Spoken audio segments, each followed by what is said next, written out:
I'm going to be talking about common diseases in this session. So what I mean by common diseases are diseases which are caused by a multitude of different genetic and environmental factors all acting and interacting together.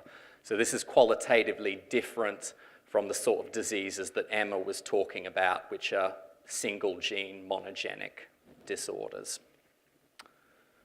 Okay, so I'm going to start with a brief history of complex disease genetics. Now, when I started in the game towards the end of the 90s, we'd been spectacularly successful in terms of identifying the genetic basis of monogenic and Mendelian diseases, but not very successful at all in terms of identifying the genetic basis of common complex diseases. And this remained largely the case until about 2007. And then something happened.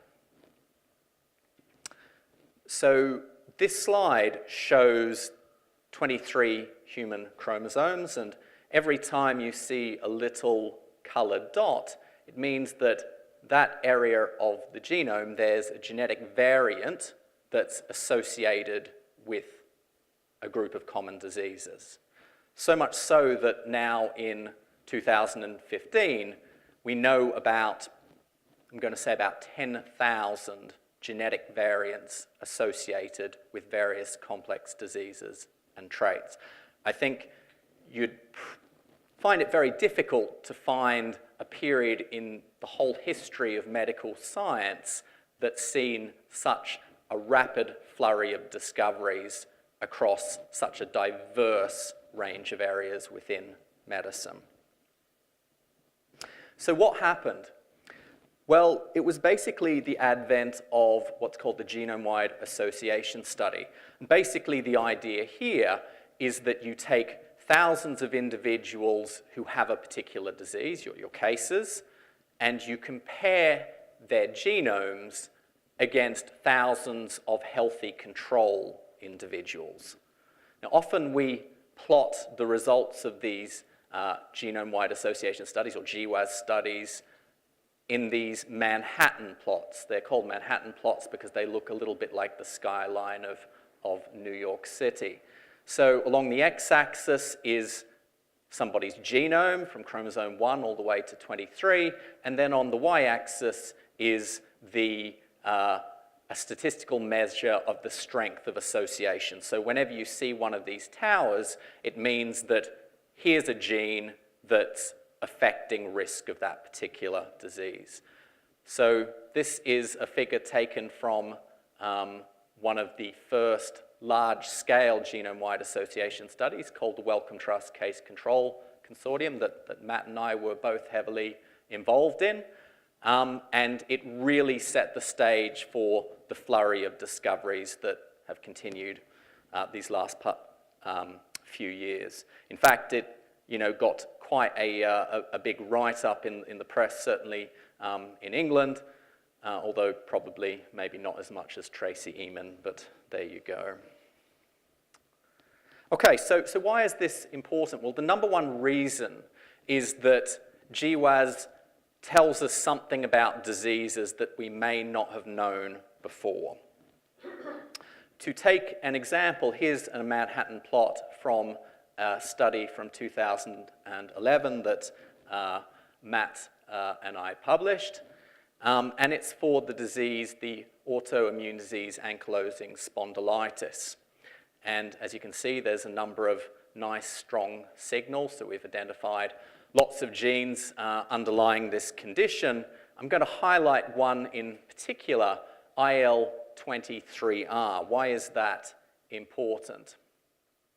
Well, IL-23R is a receptor that sits on the surface of certain immune cells, in particular a group of lymphocytes called Th17 cells. And before the first GWAS study in ankylosing spondylitis, we had absolutely no idea that this particular pathway was involved in the etiology of the disease. So with this kind of hypothesis-free approach, we've found something completely novel about the etiology of ankylosing spondylitis.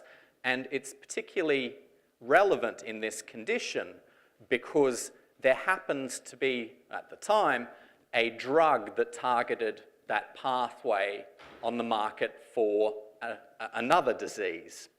So the drug was called secukinumab, and so people got thinking, well, the people at Novartis, the pharmaceutical company, maybe we can use this drug also in the treatment of ankylosing spondylitis. And the advantage of this, of course, is that you don't need to go through preclinical studies, you don't need to go through phase 1 clinical trials of toxicity and that sort of thing. You can get straight down to it.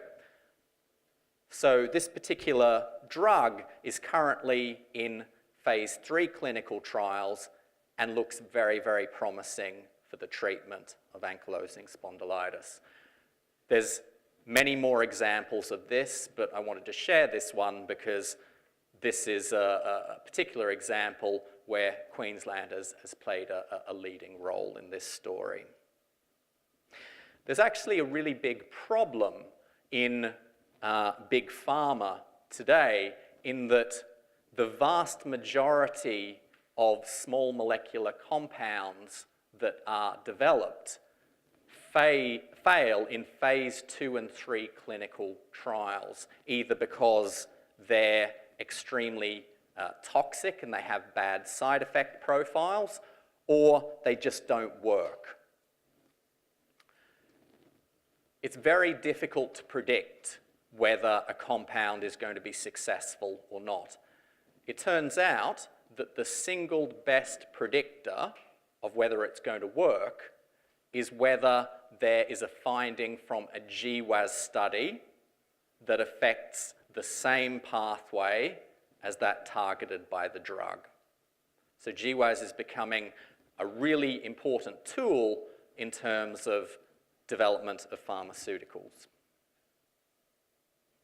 Okay, so even though, we're being very successful in terms of identifying these genetic variants that contribute to risk of these complex diseases, it turns out for the vast majority of diseases, much of the overall heritability is yet to be explained.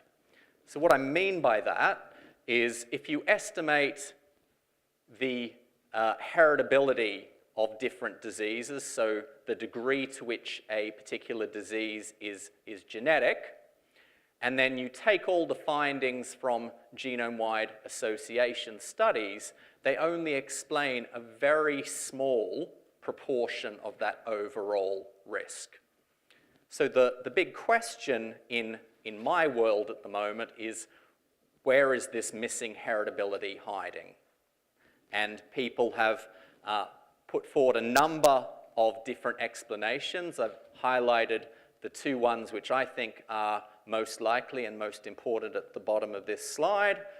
And that is, either it's the case that there's literally hundreds more genetic variants that are left to be found, scattered all across the genome. They're just kind of too small to see at the moment. And what we're going to have to do is conduct larger and larger GWAS studies. So these days, a typical GWAS study, you're looking at many tens of thousands of people. We're going to need studies involving hundreds of thousands of individuals. Another place the missing heritability could be hiding is in the form of rare variants scattered across the genome. So far in this talk, I've been talking about findings from studies using microarray technologies, just because that's been the cheapest thing to do. In the future, next generation sequencing is going to be much more affordable, and so we will be able to assess whether these rare and low frequency genetic mutations are also important in terms of determining disease risk. And there's a few examples of this appearing just this week in Nature, actually, to 2 of our studies, in fact. Okay, so can we use this sort of information in the clinical setting?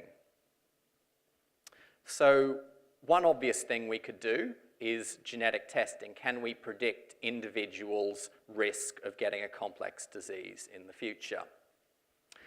So this is something that a number of companies have been trying to do in the past couple of years. And typically, these are what's called direct-to-consumer companies that exist on the internet. What happens is you go online and you order a genetic test from these guys.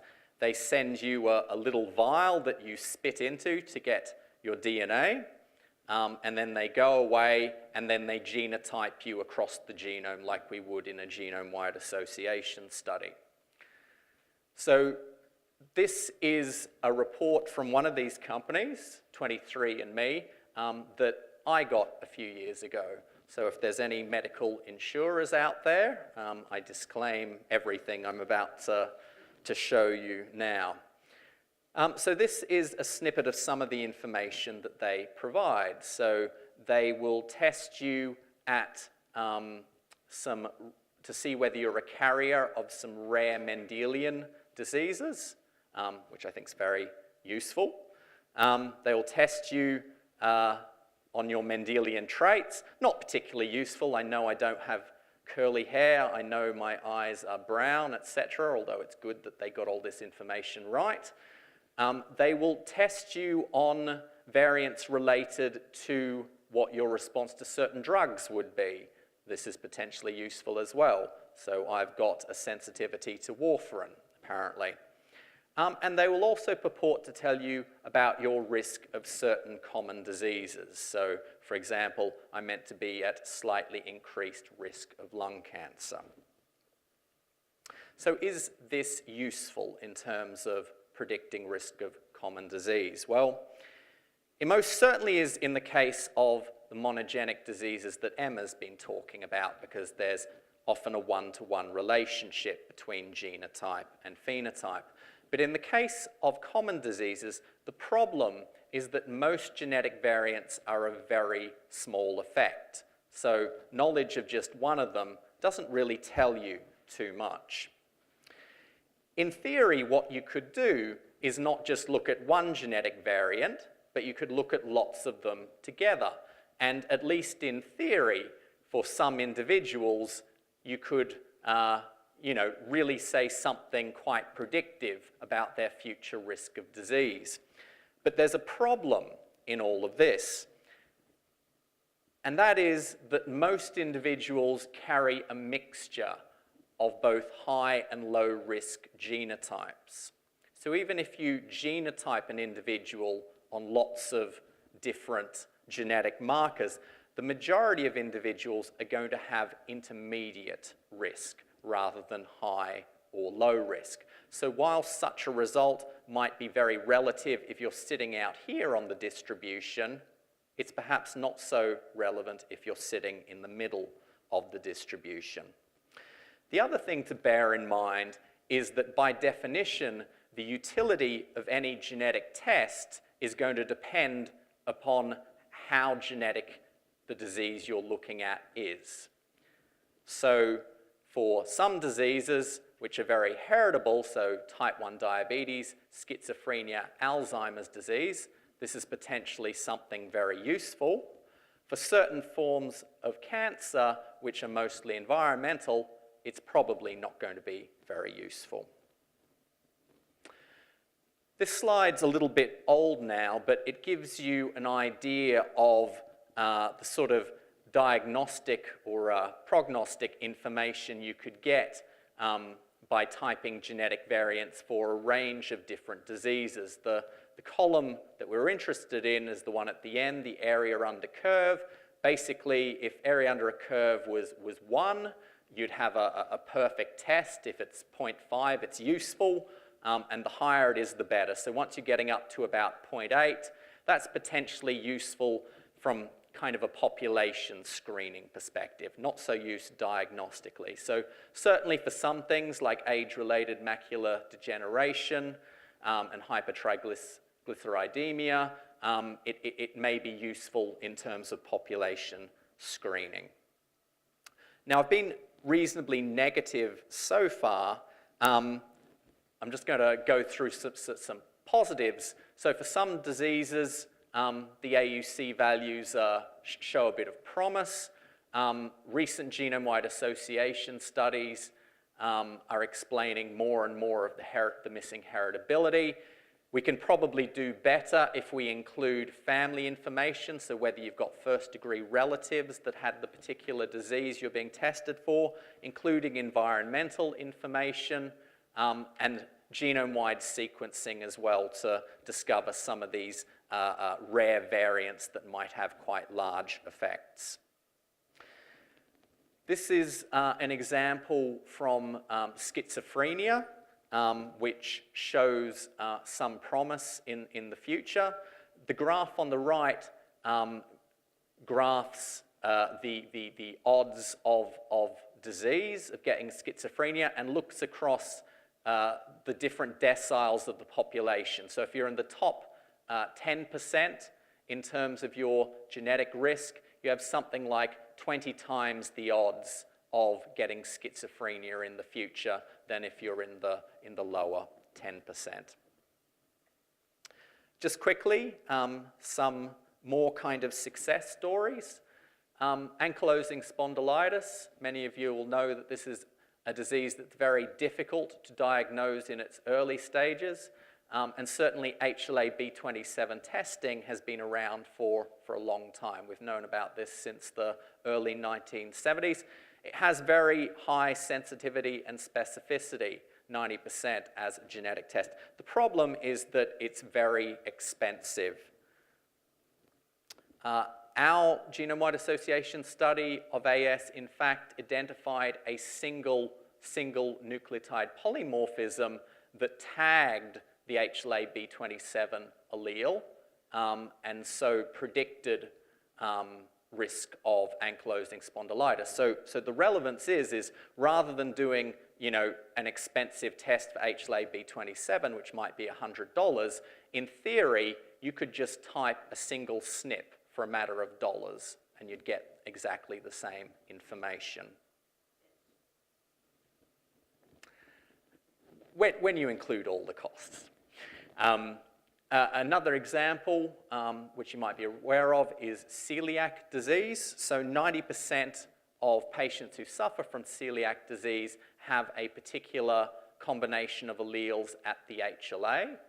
Whilst the gold standard for diagnosing celiac relies on antibody testing followed by histology, you could actually test patients for HLA alleles, and this could have really good negative predictive value. So what I mean by that is you can rule out celiac disease by performing this test. So if you have somebody at high risk, so a first-degree relative of a celiac patient, or maybe somebody with Turner syndrome or Down syndrome, this could be a good thing to do. And rather than that person being continuously tested for celiac for the rest of their lives, you could test them once and be done with it. I think that's already in clinical practice.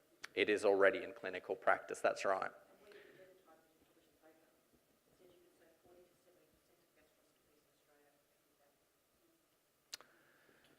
Another area which I think holds great promise for the future is pharmacogenomics. So this is using genetic variants to predict clinical response variability, risk for adverse events, potentially